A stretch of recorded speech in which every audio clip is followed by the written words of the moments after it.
Hello, ഇന്നിപ്പോൾ ബോംബെയിൽ വന്നിട്ട് മിത്തുവിന് കേസരി ഉണ്ടാക്കി കൊടുക്കുകയാണ്. അപ്പോൾ കേസരിക്ക് ഞാൻ കുറച്ചൊരു 2-3 സ്പൂണ് നെയ്യ് പറഞ്ഞ് ഈ ഗ്ലാസ്സിന് ഒരു 3/4 ഗ്ലാസ് റവയും കൂടി എടുത്തിട്ടുണ്ട്. അത് നന്നായി ഒന്ന് വറുക്കണം. കുറച്ചും കൂടി നെയ്യ് പറഞ്ഞു കൊടുക്കുന്നുണ്ട് കേട്ടോ. ഒരു സ്പൂണും കൂടി നെയ്യ് പറഞ്ഞു കൊടുക്കുന്നുണ്ട്. ഗ്ലാസ് പഞ്ചസാര ഇടുന്നുണ്ട് കേട്ടോ.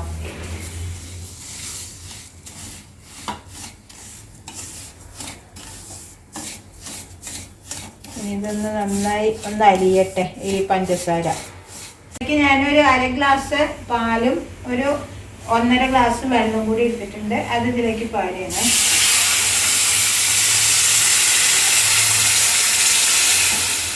ഇതൊന്ന് നന്നായി ഇളക്കി കൊടുക്കുക. ഇപ്പം കേസരി ഒരുവിധം റെഡിയായി. ഒന്നും കൂടി വെള്ളം വറ്റി ഒന്നും കൂടി വറ്റണം കേട്ടോ.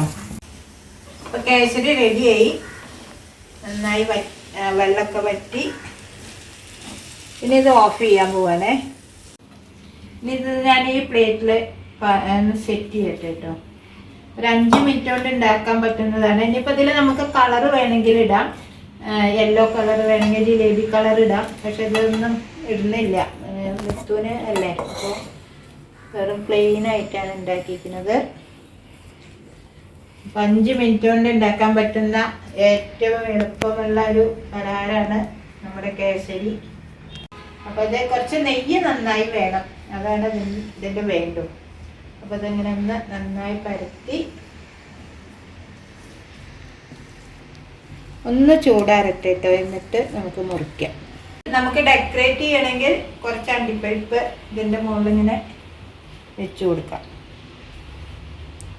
ഇത് ഓപ്ഷണൽ കേട്ടോ, വേണമെങ്കിൽ കയ്യിലുണ്ടെങ്കിൽ ചെയ്താൽ മതി. കേസരി റെഡി.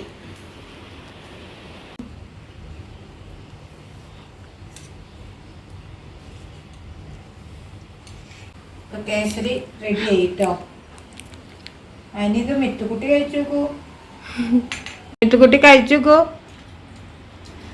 മധുരം ഉണ്ടോ? ഉണ്ടോ? ഓക്കെ, അടിപൊളിയായിട്ടില്ലേ? നെയ്യൊക്കെ കറക്റ്റ് അല്ലേ? ഓക്കെ, അപ്പം എല്ലാവരും ഒന്ന് ട്രൈ ചെയ്ത് നോക്കൂട്ടോ. Okay, by. അപ്പം എന്നാൽ നല്ലൊരു മഴ ദിവസമാണ് ബോംബെയിൽ. അപ്പോൾ മിത്തുക്കുട്ടി വരുമ്പോഴേക്കും ഞാനൊരു സ്നാക്സ് ഉണ്ടാക്കാമെന്ന് വിചാരിച്ചു. അപ്പോൾ നമ്മുടെ പഴയ ഒരു മുട്ട ബജ്ജിയാണ് കേട്ടോ ഉണ്ടാക്കാൻ പോകുന്നത്. അപ്പോൾ കോഴിമുട്ടയൊക്കെ ഞാൻ ഓൾറെഡി വേവിച്ച് വെച്ചു. ഇനി ഇതൊരു 4 എണ്ണാക്കിയിട്ട് മുറിച്ചിട്ട് നമുക്ക് ബജ്ജി ഉണ്ടാക്കുന്ന പോലെ തന്നെ. അപ്പോൾ അതിലേക്ക് ഉണ്ടാക്കുന്ന എന്താണ് കടലമാവും അരിപ്പൊടിയൊക്കെ കൂടിയിട്ടാട്ടോ ഉണ്ടാക്കുന്നത്. അപ്പോൾ ആ മിശ്രിതം ഉണ്ടാക്കാൻ പോവാണ്. അപ്പോൾ അതെങ്ങനെ ഉണ്ടാക്കുന്നത് നോക്കാം. ആദ്യം മുട്ട വേവിച്ചു അല്ലേ? ആദ്യം മുട്ട നമ്മൾ പുഴുങ്ങി വെക്കുക. എന്നിട്ട് നമ്മുടെ ബജ്ജിയുടെ അതേ കൂട്ടണ്ടേ. പണ്ട് പൊന്നാനിന്ന് കഴിച്ചിരുന്നതാണ് അതിന്റെ ഒരു ടേസ്റ്റ്. തട്ടുകടയില് പൊന്നാനിക്ക് പോകുമ്പോ നമ്മുടെ വീട്ടിൽ പോകുമ്പോ ആ തട്ടുകടയിൽ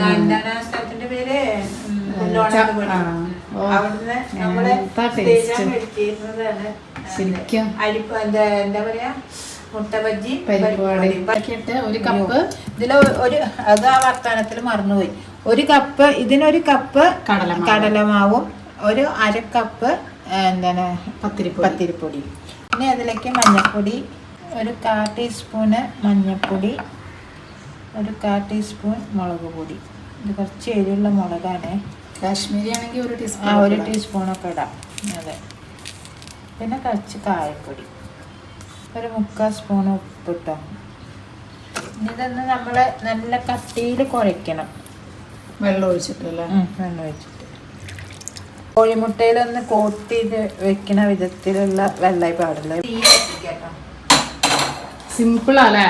വളരെ സിമ്പിളാണ്. ഗസ്റ്റ് ഒക്കെ വരുമ്പോ പെട്ടെന്ന് ഉണ്ടാക്കാം. ഈ മുട്ട പപ്സും സമോസയൊക്കെ ഉണ്ടാക്കണേക്കാളും എളുപ്പമാണ്. നല്ല ടേസ്റ്റ് കേട്ടോ. പിന്നെ മറ്റേതൊക്കെ മൈദയിലല്ലേ ഉണ്ടാക്കുക, ഇത് നമ്മൾ കടലപ്പൊടിയിലാണ് ഉണ്ടാക്കുക. പപ്സ് ഒക്കെ പിന്നെ അതിന് ഓവൻ വേണം. ഓവൻ ചെയ്യാതെ ഉണ്ടാക്കുക അത്ര. അല്ല, ഇത് ഈ കൂട്ടിനൊരു ഗുണമുണ്ട്. മുട്ട ബജ്ജി ഉണ്ടാക്കി കഴിഞ്ഞാൽ വേറെ എന്തെങ്കിലും ബജ്ജികളും കൂടെ ഉണ്ടാക്കാം. ഇപ്പൊ കായ ബജ്ജിയോ അല്ലെങ്കിൽ കടച്ചക്കട ബജ്ജി ഒക്കെ ഉണ്ടാക്കാം. പൊട്ടാറ്റോ അപ്പൊ മുട്ട ഉണ്ടാക്കി കഴിഞ്ഞ് ഇതും കൂടി ഉണ്ടാക്കിയ ഒരാള് വന്ന ഒരു 4-5 ബജ്ജികള് നല്ല ടേസ്റ്റാ. ഇനി ഈ കോഴിമുട്ട ഞാനൊരു 4 മുറിക്കുന്നു. 4 ആക്കണം. 2 പോരെ? 2 മതിയല്ലേ?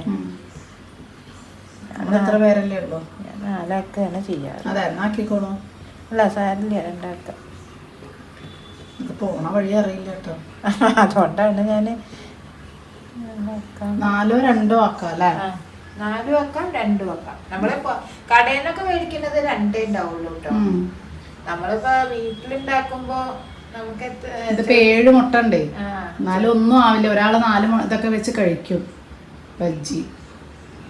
ഒരു ഹെവി ആണ്. ഇനി ഇത് കഴിച്ച വീട്ടിൽ നിന്ന് ഉണ്ടാക്കുന്നതായോണ്ട് നമുക്ക് എണ്ണയൊന്നും പ്രശ്നമില്ല. ഇത് എന്താ പറയാ, വേണമെങ്കിൽ ഇഫ്താർ വിരുന്നൊക്കെ അവരൊക്കെ ഇഫ്താറിനൊക്കെ ഉണ്ടാക്കും. പൊന്നാനിയാണ് ഞാൻ ആദ്യം കണ്ടിട്ടുള്ളത്. കോഴിമുട്ടയൊക്കെ എല്ലാം നടുമുറിച്ചു. ഇനി ഞാൻ എണ്ണ പാരട്ടെ. ഏതെണ്ണ ആണെങ്കിലും പാരാ.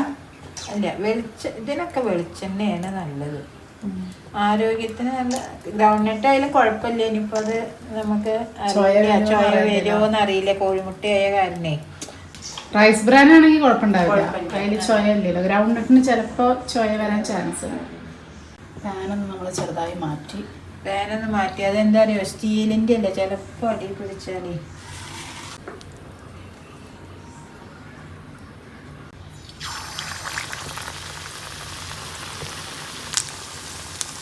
അപ്പം അത് സ്പൂൺ കൊണ്ട് വേണമെങ്കിൽ അങ്ങനെയും ചെയ്യാം. നമ്മളിപ്പോൾ നമ്മൾ മാത്രമല്ലേ ഉള്ളൂ കൈ കൊണ്ട് ചെയ്യുന്നത്. ഒന്ന് സിമ്മിൽ വെക്കട്ടെ, അല്ലാതെ സിമ്മിലാക്കണ്ട.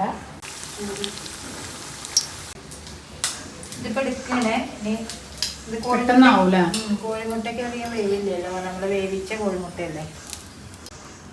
മുട്ട ബജ്ജി ചെറുതായിട്ടൊന്ന് പൊട്ടിത്തെറിക്കുന്നുണ്ട്, അതുകൊണ്ടൊന്ന് സൂക്ഷിക്കണം. അതെ, ചിലപ്പോൾ ഒന്ന് പൊട്ടിത്തെറിക്കും കേട്ടോ. അതെന്താ മുട്ടയുടെ മഞ്ഞ ഒന്ന് ചെറുതായി പൊട്ടിത്തെറിച്ച് നമ്മൾ ശ്രദ്ധിച്ചിട്ട് വേണം ചെയ്യാൻ. അവസാനം മുട്ട ബാക്കി വന്നപ്പോഴുള്ള കടലമാവ് ബാക്കിയപ്പോൾ ഞാനൊരു പൊട്ടറ്റോ എടുത്തിട്ട് വട്ടത്തിൽ നോക്കി ബജ്ജിയാക്കി. ബജ്ജിയുടെ മാവ് ഉണ്ടെങ്കിൽ നമുക്ക് എന്ത് മുളക് ബജ്ജി ഉണ്ടാക്കാം, കായ ബജ്ജി ഉണ്ടാക്കാം, എല്ലാം ഉണ്ടാക്കാം. മുട്ട ബജ്ജി ഇത്രയെണ്ണം ഉണ്ടായിട്ടോ. ചായ കൂടെ റെഡിയായി. മുട്ട ബജ്ജി. അതെന്താ? പൊട്ടറ്റോ ബജ്ജി. കെച്ചപ്പില്ല, കെച്ചപ്പ് കഴിഞ്ഞു. പക്ഷെ മുട്ട ബജ്ജിക്ക് ആരും കെച്ചപ്പ് കഴിക്കില്ല. നാട്ടിലൊക്കെ കെച്ചപ്പൊന്നും പണ്ടൊന്നും കിട്ടിയിരുന്നില്ലല്ലോ. അല്ലേ, കഴിഞ്ഞു. മുത്തു കഴിച്ചോളൂ. എങ്ങനെയുണ്ടച്ചാ? നന്നായിട്ടുണ്ടോ? മിത്തുകുട്ടിക്ക് എങ്ങനെയുണ്ട്? കഴിച്ചിട്ടുണ്ടോ അത്? ഇല്ല, ഞാൻ അങ്ങനെ സ്കൂളിൽ നിന്ന് വരുമ്പോ മിത്ത് പറയണേ മുട്ട ബജ്ജിയോ അതെന്താ സാധനം, ഓർമ്മയില്ല തോന്നുന്നു കഴിച്ചതായിട്ട് അല്ലേ. അപ്പൊ ഞാൻ അങ്ങനെ പറഞ്ഞെടുത്തു പൊന്നാനിയില്. ഞാൻ അത് ഉണ്ടാക്കിയിട്ടില്ല കേട്ടോ, ഇവിടെ ഇല്ലാന്നാണ് എനിക്ക് തോന്നുന്നത്. അപ്പൊ എന്തായാലും എല്ലാവരും ഒന്ന് ട്രൈ ചെയ്ത് നോക്കുക. രമേശേട്ടനാ വരും ഇപ്പൊ വരും. എന്തോ എളുപ്പമാണ്, 5 മിനിറ്റ് കൊണ്ട് ഉണ്ടാക്കാൻ പറ്റും. അതെ. അപ്പോൾ നമ്മളൊരു ഗസ്റ്റൊക്കെ വരികച്ചാൽ കോഴിമുട്ട ബജ്ജിയും ഒരു കേസരിയും ഒരു സ്വീറ്റ്സും എന്നുള്ള നിലയിൽ അങ്ങനെ ഉണ്ടാക്കാം. അപ്പോൾ എല്ലാവരും ഒന്ന് ട്രൈ ചെയ്ത് നോക്കുക, അഭിപ്രായം പറയുക, ഷെയർ ചെയ്യുക. പുതിയ ആൾക്കാരാണെങ്കിൽ സബ്സ്ക്രൈബ് ചെയ്യുക കേട്ടോ. Okay, by.